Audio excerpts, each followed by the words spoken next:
നമസ്കാരം. മതമേതായാലും മനുഷ്യൻ നന്നായാൽ മതി എന്ന് പറഞ്ഞ ശ്രീനാരായണ ഗുരുദേവന് മതം ഉണ്ടായിരുന്നോ? മൂർത്തി ഉപാസനയ്ക്ക് അദ്ദേഹം എതിരായിരുന്നോ?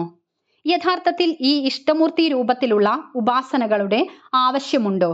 ഇതൊന്നുമില്ലാതെ ഒരു നല്ല മനുഷ്യനായിട്ട് ജീവിച്ചാൽ പോരെ എന്നീ സംശയങ്ങൾക്കുള്ള മറുപടിയാണ്. ആദ്യത്തെ ചോദ്യത്തിന് തന്നെ ആദ്യത്തെ ഉത്തരം പറയാം. മതമേതായാലും മനുഷ്യൻ നന്നായാൽ മതി എന്ന് പറഞ്ഞ ശ്രീനാരായണ ഗുരുദേവന് മതമുണ്ടായിരുന്നോ? തീർച്ചയായും ഉണ്ടായിരുന്നു. ഇവിടെ എല്ലാവരും ഏതെങ്കിലും ഒരു മതത്തിലാണ് നിലകൊള്ളുന്നത്. അപ്പോൾ തീർച്ചയായും അദ്ദേഹത്തിനും മതമുണ്ടാകും. ഇവിടെ മതവിശ്വാസങ്ങൾ ഒന്നുമില്ല എങ്കിൽ അദ്ദേഹവും ഒരു പ്രത്യേക മതത്തിലല്ല എന്ന് പറയാം. അല്ലാത്ത പക്ഷം അദ്ദേഹത്തിന് മതമുണ്ട്. അത് ഹിന്ദു മതമാണ്. ഹിന്ദുമതം ഉപേക്ഷിച്ചതായിട്ടോ ക്രിസ്തുമതമോ ഇസ്ലാം മതമോ അല്ലെങ്കിൽ മറ്റേതെങ്കിലും മതമോ സ്വീകരിച്ചതായിട്ടോ ഒരറിവുമില്ല. ഇല്ലാത്ത സ്ഥിതിക്ക് അദ്ദേഹം ഒരു ഹിന്ദുവായിരുന്നു എന്ന് തന്നെ പറയാം. ജാതി ഉണ്ടായിരുന്നോ എന്നായിരുന്നു ചോദ്യമെങ്കിൽ ഏതെങ്കിലും ഒരു ജാതിയിൽ അദ്ദേഹം വിശ്വസിച്ചിരുന്നു എന്ന് പറയാൻ സാധിക്കില്ല. കേരളത്തിൽ നിലനിന്നിരുന്ന സവർണ മേധാവിത്വം, തൊട്ടുകൂടായ്മ, തീണ്ടിക്കൂടായ്മ എന്നീ തിന്മകൾക്കെതിരെയും ഇവിടെ നിലനിന്നിരുന്ന പല അന്ധവിശ്വാസങ്ങൾക്കെതിരെയും അദ്ദേഹം പോരാടിയിട്ടുണ്ട്. ജാതി വ്യവസ്ഥയെ ചോദ്യം ചെയ്ത ഒരു സാമൂഹ്യ പരിഷ്കർത്താവായിരുന്നു ശ്രീനാരായണ ഗുരുദേവൻ. ഏത് ജാതിയിൽ ഉൾപ്പെട്ടവർക്കും തുല്യമായി ദൈവാരാധന നടത്തുവാനായി കേരളത്തിലും കർണാടകയിലും തമിഴ്നാട്ടിലുമായി ഏതാണ്ട് 45ഓളം ക്ഷേത്രങ്ങൾ സ്ഥാപിച്ചു. 1916 ജാതിയില്ലാ വിളംബരത്തിലൂടെ താൻ ഒരു ജാതിയുടെയും മതത്തിന്റെയും വക്താവല്ല എന്ന് ഗുരുദേവൻ വ്യക്തമാക്കിയിരുന്നു. അതിന്റെ അർത്ഥം ഹിന്ദു സന്യാസി അല്ല എന്നാണ് പറഞ്ഞത് എന്ന് പറയാൻ സാധിക്കില്ല. അങ്ങനെയാണെങ്കിൽ അദ്ദേഹത്തിന് ശിവലിംഗം പ്രതിഷ്ഠിക്കുന്നതിന് പകരം അല്ലെങ്കിൽ മറ്റു മൂർത്തികളുടെ വിഗ്രഹങ്ങൾ പ്രതിഷ്ഠിക്കുന്നതിന് പകരം ക്രിസ്തുവിന്റെയോ മുഹമ്മദ് നബിയുടെയോ അല്ലെങ്കിൽ ചന്ദ്രകലയോ മറ്റോ പ്രതിഷ്ഠിച്ചാൽ പോരായിരുന്നോ? അതുമല്ലെങ്കിൽ ഒന്നും പ്രതിഷ്ഠിക്കാതെ ഇരിക്കാമായിരുന്നു. ക്ഷേത്രങ്ങളെ വേണ്ടായിരുന്നു. അങ്ങനെയാണെങ്കിൽ അദ്ദേഹം ഹിന്ദു സന്യാസിയല്ല എന്ന് തീർത്ത് പറയാൻ സാധിക്കും. രണ്ടാമത്തെ ചോദ്യം, ശ്രീനാരായണ ഗുരുദേവൻ മൂർത്തി ഉപാസനയ്ക്ക് എതിരായിരുന്നോ? മൂർത്തി ഉപാസനയ്ക്ക് അദ്ദേഹം എതിരായിരുന്നുവെങ്കിൽ 45ഓളം ക്ഷേത്രങ്ങൾ സ്ഥാപിക്കേണ്ട ആവശ്യം വരുന്നില്ലല്ലോ. നാം ക്ഷേത്രത്തിൽ പോകുന്നത് മൂർത്തിയെ ദർശിക്കാനാണ്. ആ ദർശനത്തിന് ജാതിഭേദമില്ലാതെ അനുവദിച്ച അല്ലെങ്കിൽ അതിനുവേണ്ടി പോരാടിയ ആളായിരുന്നു ഗുരുദേവൻ. അപ്പോൾ മൂർത്തി ഉപാസനയ്ക്ക് എതിരായിരുന്നു ഗുരുദേവൻ എന്ന് പറയാനും സാധിക്കില്ല. ഇനി ഗുരുദേവൻ കണ്ണാടി പ്രതിഷ്ഠിച്ചു എന്ന് പറയുമ്പോഴും അതിന് നടുവിൽ ഓങ്കാരമാണ്, പ്രണവമാണ്. ഓങ്കാരത്തെ അക്ഷരബ്രഹ്മം അല്ലെങ്കിൽ ശബ്ദബ്രഹ്മം എന്നാണ് പറയുക.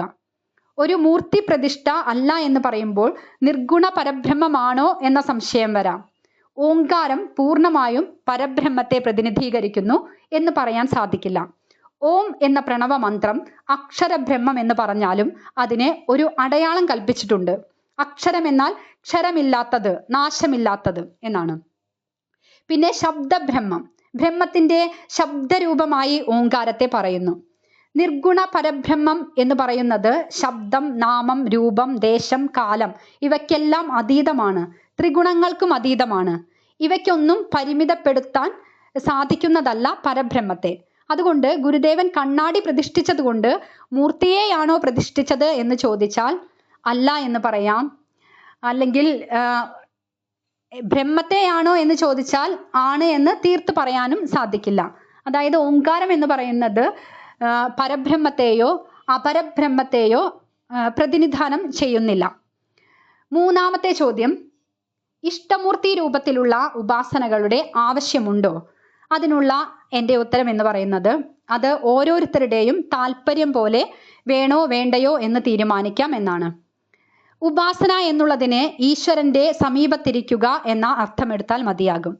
മനുഷ്യ ജീവിതത്തിന്റെ ലക്ഷ്യം എന്താണെന്ന ധാരണയുള്ളവർക്ക് ഏതെങ്കിലും ഒരു ഉപാസന സ്വീകരിക്കുന്നത് നല്ലതാണ്. ഉപാസന എന്നാൽ പൂജ, ഭജനം, തീർത്ഥയാത്ര എന്ന് മാത്രമല്ല അർത്ഥം. ധ്യാനം ചെയ്യാനായാലും ഒരു സങ്കല്പം വേണ്ടി വരുമല്ലോ. യഥാർത്ഥത്തിൽ സങ്കല്പത്തെയും വെടിയലാണ് ധ്യാനം. ഇഷ്ടമൂർത്തിയെ സങ്കല്പിച്ചുകൊണ്ട് ധ്യാനിക്കുന്നതായിരിക്കും കൂടുതൽ എളുപ്പം. തുടക്കക്കാർക്ക് ഏതെങ്കിലും ഒന്നിൽ ഫോക്കസ് ചെയ്തുകൊണ്ട് ധ്യാനിക്കുന്നത് തന്നെയായിരിക്കും എളുപ്പം. അങ്ങനെ ആവശ്യമുള്ളവർക്ക് ഇഷ്ടമൂർത്തി ഉപാസന നടത്താം. കുട്ടിക്കാലം മുതലേ വിഷയവിരക്തരായവർക്ക്, സങ്കല്പങ്ങളും ചിന്തകളും ആഗ്രഹങ്ങളും ഒന്നുമില്ലാത്തവർക്ക്, അന്ധകരണത്തിൽ ഒന്നുമില്ലാതിരിക്കുന്നവർക്ക് നിർഗുണ പരബ്രഹ്മ ഉപാസന ചെയ്യാൻ സാധിക്കും. അങ്ങനെ ധ്യാനം ചെയ്യാൻ സാധിക്കും. അല്ലാത്തവർ ഏതെങ്കിലും രൂപത്തിലേക്ക് ശ്രദ്ധിച്ച് ധ്യാനം ചെയ്യുന്നത് തന്നെയായിരിക്കും ശ്രദ്ധ കേന്ദ്രീകരിക്കാൻ നല്ലത് എന്നൊരു വ്യക്തിപരമായ അഭിപ്രായം എനിക്കുണ്ട്. ഈ മൂർത്തി ഉപാസനയ്ക്ക് മുൻപ് സൂര്യചന്ദ്രാദികളെയും പഞ്ചഭൂതങ്ങളെയും ഒക്കെയാണ് ഉപാസിച്ചിരുന്നത്. അന്നും ഉപാസനയുണ്ടായിരുന്നു. അപ്പോൾ ഉപാസന ഒരു തരത്തിലല്ലെങ്കിൽ മറ്റൊരു തരത്തിൽ എന്നും ഉണ്ടാകേണ്ടത് തന്നെയാണ്. 4-ാമത്തെ ചോദ്യം, ഇതൊന്നുമില്ലാതെ ഒരു നല്ല മനുഷ്യനായി ജീവിച്ചാൽ പോരെ? അതിനുത്തരം പറയുന്നതിന് മുൻപ് ഒരു ചോദ്യം അങ്ങോട്ട് ചോദിക്കുന്നു. ഒരു നല്ല മനുഷ്യനായി ജീവിക്കണമെങ്കിൽ ഇതൊന്നുമില്ലാതെ നമുക്ക് സാധിക്കുമോ? മനുഷ്യൻ മനുഷ്യനെ മാത്രമേ ആശ്രയിക്കുന്നുള്ളൂ എങ്കിൽ ഒന്നിനെയും ആരാധിക്കേണ്ട. മനുഷ്യന്റെ നിലനിൽപ്പിന് ആവശ്യം വേണ്ട ഘടകങ്ങളിൽ ഏതെങ്കിലും ഒന്നിനോടെങ്കിലും സ്നേഹവും പരിഗണനയും ആരാധനയും കൃതജ്ഞതയും ഒക്കെ ഉണ്ടെങ്കിലേ ഒരു നല്ല മനുഷ്യനെന്ന് അവകാശപ്പെടാൻ സാധിക്കൂ. ചവിട്ടി നടക്കുന്ന ഭൂമിയോടോ കുടിക്കാൻ ഉപയോഗിക്കുന്ന വെള്ളത്തിനോടോ ചൂടും വെളിച്ചവും ഊർജവും തന്ന് ഒരു പക്ഷഭേദവുമില്ലാതെ അങ്ങനെ തരുന്ന സൂര്യഭഗവാനോടോ എല്ലാ ജീവജാലങ്ങളും പരസ്പര ബന്ധമുള്ളതാണെങ്കിലും ഒട്ടിപ്പിടിച്ചു നിൽക്കാതെ ഒറ്റയ്ക്ക് നിർത്തുന്ന ആകാശത്തിനോടോ ശ്വസിക്കുന്ന വായുവിനോടോ നമുക്ക് ശ്രദ്ധയില്ലെങ്കിൽ, സ്നേഹമില്ലെങ്കിൽ, ആരാധനയില്ലെങ്കിൽ, കൃതജ്ഞതയില്ലെങ്കിൽ ഇവിടെ ആരും തന്നെ നല്ല മനുഷ്യരാണെന്ന് അവകാശപ്പെടാൻ അർഹരാകുന്നില്ല.